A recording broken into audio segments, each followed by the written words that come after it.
I feel like that's important though. So put a big question mark on that. Black has this area, white has this area, and this. Okay. Okay.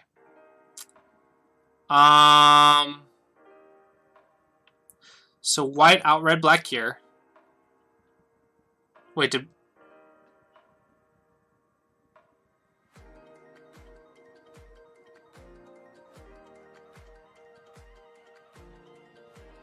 You said how he could lose? What was the... It was by resignation. It looks like you won by resignation. You have the last move. Did you lose by resignation? So did you play and then resign?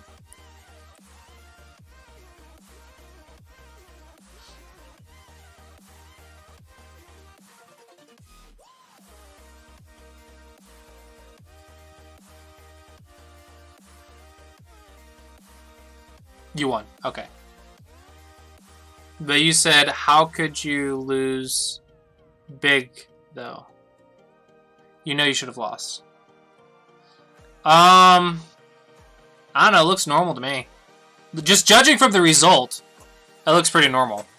Maybe you messed up some fights, but nothing terrible for this level. So we got to look at how you played as a 10Q. So the result doesn't look that bad. Start reviewing it, I'll get it. The result doesn't look bad. But let's see. Okay. This Joseki's easier for a 10Q. This one, you're about to be single-digit Q, so you can learn this one. It's complex, but this is probably what you're looking for. This is a bad exchange, I think. Because after you live, you want to leave the 3-3 Aji open. So a little bit bad exchange. Oh, you have 10-second delay. Try refreshing the page. I don't like this one. Because it's too easy of a move. If I just go here, you have 2 weak groups. Way too easy. Way too easy. Unsettle so I can run in Sentai. Like here or here. Or something. Or just run away. Run away. Just defense. Yeah, this is a weak group. You cannot have 2 weak groups, so you have to pincer. And give it up. That's like the only option. Because you can't have 2 weak groups. That's too dangerous. It's especially this early. Why give your opponent control the entire game? He also can't attach here. Because the attached Joseki is without that 1-point jump. But when you jump, you're invested. But then you attach, what if I just cut you off? This 1-point jump's in a bad spot. So, it doesn't really make... The combination doesn't make sense. I just go here, here, here, here, here. This 1-point jump feels bad.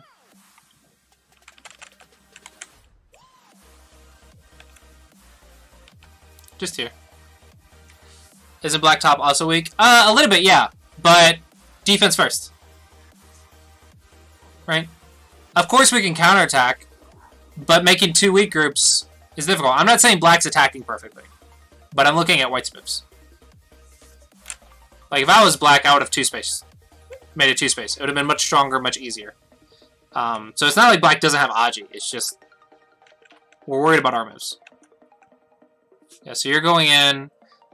This could be okay to unsettle, but you need to utilize the weakness to defend, not attack. Let's see if you do that. Or he can just do negate. I don't care. You wanted to kill the kill. It's a red flag. Especially when you have 2 weak groups. You want to kill something with 2 weak groups? Would you send 2 disabled veterans back to war? If someone's missing, if you have one guy that's missing a leg and missing an arm, and another guy that's missing a hand and missing a foot, do you want to send them out to war? That's not very nice. We don't attack with weak groups. Don't attack with weakness. If I kill them, it's one big strong group. Oh, so you're gonna make you got the handicap, guys. You're like, you want an arm? You want a leg? Go take it from them. Get your arm and leg by killing that guy and taking his. That's what you're telling these weak groups to do. You're like, you want an arm and a leg, you want a hand and a foot, take theirs. That's not a good strategy. Not a good plan. Not a good plan. It's a funny metaphor, though. Just settle so you can get Sente and come back and fix. If you want to play the Joseki, settle as fast as possible and just fix. Knight's move if you want to get somewhere else very quickly. Honestly, though, this is more important than the star point. Settling these two weak groups is much more important than the star point. Because the star point's very flexible. You can attach. And these are Josekis you're going to need to learn at single digit Q. You got to learn this pincer. Because star point is actually Tanukiable if there's something else urgent. This is actually very easy to deal with. So those are Josekis you need to learn.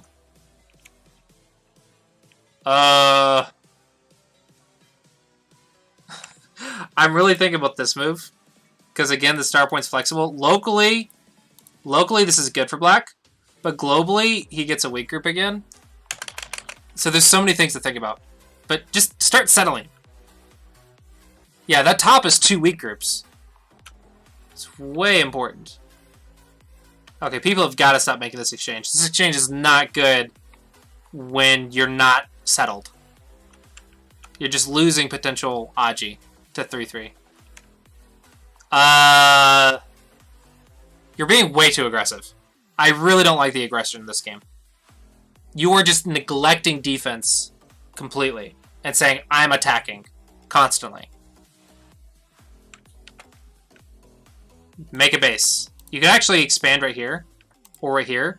And the reason is, once you have an extension, it opens up this double peep for those cutting points. So after you make an extension, he's supposed to jump. And then you can jump for your base. This is how this corner is supposed to go. Something like that. Because if you try to cut straight up, there's all kinds of like squeeze to Sujis and everything. There's all kinds of shapes. Like all kinds of problems with this. You're gonna Hane, I cut. In this case you can't cut, but you can what is the shape? So if he cuts this side, there's the Atari. Yeah. So if he cuts here, maybe you Nobi first. And then do it. Or something. I don't know. There's many things to think about. There's a million pieces of Aji right here, though. So many squeeze plays. You can go here, you can go here, you can Atari, you can go here, you can Nobi.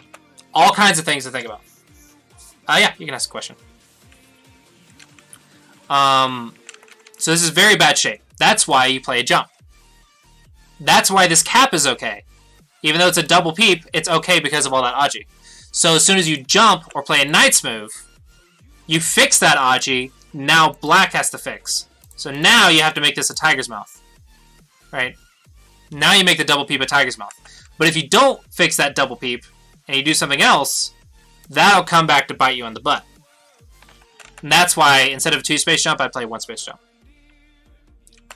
But that's all locally. Globally, I just want to settle everything. Okay? I just want to go up here, and then I want to settle over here, and then I want to settle over here. Somewhere. I just want to start settling my stuff. Once I'm settled, I can start going on the offensive and attack everything. I love attacking. This is trying to steal his eye space, because a base is efficient eye space. This is not efficient eye space. This is second line. So this is step 3 of the Clossi approach, attack and defense. This is skipping my weakness and going straight to their weakness, skipping surround and going straight to step 3, which is eye space. So this is completely skipping the Clossi approach methods. So there's a lot of things I really don't like about the order that you're doing this in. I think it's way too aggressive.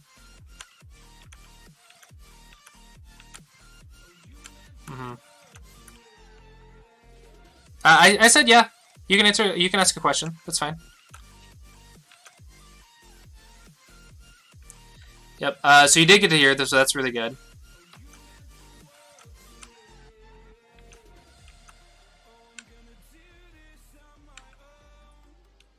I kind of like this because if these 3 stones are unsettled, every time you run away, it's also attacking these 3 stones. So it's very nice, but you got to be very careful here.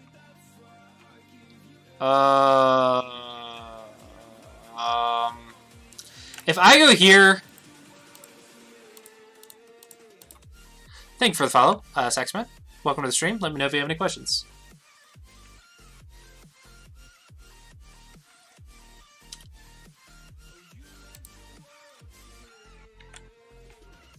You're just dead, right?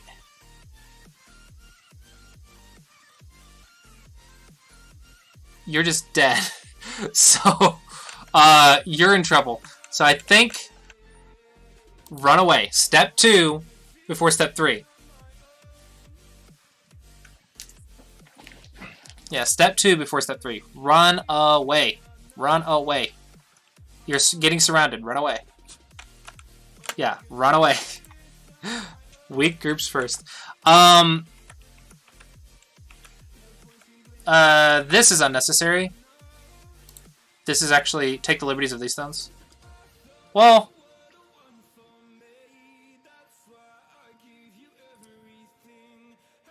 yeah, this is the Vita point.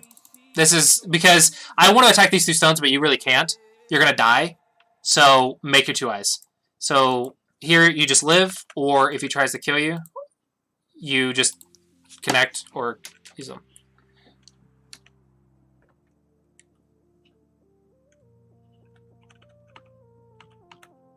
Yeah. Yeah, he just found the Vita point. Okay, so you watched a stream recently on my Twitch account here, and I said that people who are stuck at a plateau play more and more, and it gets worse and worse. Yes. You're supposed to play lots of games, but you need to know what you're supposed to be focusing on. So, when you're stuck at a plateau, it usually means you're at one of the barriers. Like, I always talk about barriers on my stream. So, like, there's a 20Q barrier to get out of the 20 Qs. There's a barrier at 15Q. There's a barrier to get into single-digit Q from the low double-digit Qs. There's a barrier at 5Q, and then there's another barrier at 3Q to 1Q to break into Dawn. And then there's a barrier at 5 Dawn, there's a barrier at 7 Dawn, there's a barrier at 8 Dawn, a barrier at 9 Dawn. Okay, those 3 Dawns are just insane. But there's a lot of barriers that go. So, the reason you get stuck at those barriers is because usually there's some basic you're missing or some bad habit that you have, and the average person at that level knows how to take advantage of it now.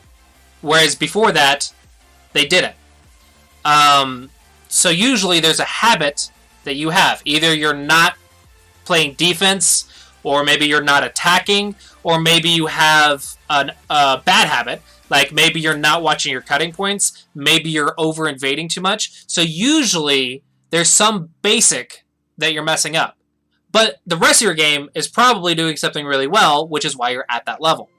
So, what I recommend is play games and get game reviews, and then, or get a teacher or whatever, and have someone identify, or maybe you get a lot of comments from different people, and you identify what the common comment is, and you identify what part of your game is consistently being said to improve. And then take the time to learn how to do that. And usually, if you're really, really stuck, usually you need to work at least 2 steps in that category. So let's take defense, for example. Let's say you're stuck at 7Q and you can't get down to 5Q, and you're not playing proper defense. You just never defend. This is a lot of single-digit Qs that get stuck because they just don't have any defense. So the first thing you got to do is acknowledge when something is weak. So this is what you do at like double-digit Q. You acknowledge weakness, which is like bases and blah, blah, blah. The second thing you do is you start fixing those weaknesses. Run away. Like, don't get surrounded, run away, make a base, blah, blah, blah. And then you apply the single-digit Q level of weakness, which is like a third step, which is defend by utilizing your opponent's Agi. So you get out by taking advantage of Agi in order to get forcing moves to get out faster. So it's multi-layered, but all in the same category. So to get past a category is first you have to identify what section of the game are you lacking. Then you have to figure out what are the steps in that section that you need to learn. Then you need to take it one step at a time, and likely it's going to take 10 to 50 games for each step in that section, and then you need to bring that section of your game that you're lacking up to the level that the rest of your game is at, and bring it all together. And then, while you're learning that, you can't neglect the other aspects of your games. You have to watch out for bad habits. Every time you learn a new skill, you have to make sure you watch your other skills and make sure something doesn't fall down, or you forget something, or you mess something else up. And it's kind of a balance. This is why having teachers is good, because they keep you on track. But you bring it all together, and then finally you break past that barrier. So, the better basics you have. The reason I teach in the order that I teach, and the basics in the order that I teach with the Clossi approach, is to make the barriers easier to pass for my students. Right? So this is why I stress learn the basics earlier rather than later, because the barriers will be easier to pass. But the longer you wait to learn a basic, the harder that barrier is going to hit when that basic becomes important. So if I say don't weakness before offense, your weakness before their weakness, when you get to 5Q, if you've been neglecting your weakness and you get to 5Q because you're really strong at attacking, eventually they're going to stop dying and start countering your attacks, and you're going to be screwed, and it's going to be a really tough barrier for you to get past. Would I recommend playing on different servers? Not while you're learning a new thing. Just pick a server, learn that new thing. Once you get it down, then you can practice it on different servers. But playing multiple styles will just confuse you even more. So just pick something, learn it, get decent at it, and then you can practice other stuff as well. How to get past 1-Dawn, 2-Dawn barrier. To get from low-Dawn to mid-Dawn, low-Dawns are really good at the basic. Either you're really good at fighting or you're really good at basics. There's two types of low-Dawns. To get to high-Dawn, you need to have both. So let's assume you're like me and you're decent at basics. The advice that I got to get from low-Dawn to mid-Dawn is to get really, really, really good at utilizing Agi. Okay? Don't play Agi-Keshi. This is absolutely horrible at Dawn level. It's one of the worst things you can do is Agi-Keshi. The thing you have to get good at, though, is utilizing Agi to get to mid-Dawn. That is what I've been told. Yep. Hopefully that answered your question. Glad I could help. Fighting. Okay. Fighting is usually learning how to not fight. Okay, fighting, I believe... it's not me, so I'm kind of like giving you a generalized answer. Honestly, a teacher, someone stronger than me is going to be able to give you better advice. But for fighters, it's learning how to turn it off. And then it's learning when to turn it on. Okay, it's like a light switch. Right now, as a fighter, it's always in the on position. So learning how to turn it off and then figuring out the timing to turn it on is hard, but that's what it is really powerful. Yeah, it's really hard. That's why I always teach basics first. Is it a mistake to practice both? I don't advise it. Of course, you can practice it, but I heavily believe that it's easier to learn fighting and turn fighting on than it is to turn fighting off and play basics, and then turning fighting on at certain times. I think it's a lot easier to learn how to turn the fighting on than it is to learn how to turn the fighting off. That is why I teach the way I teach.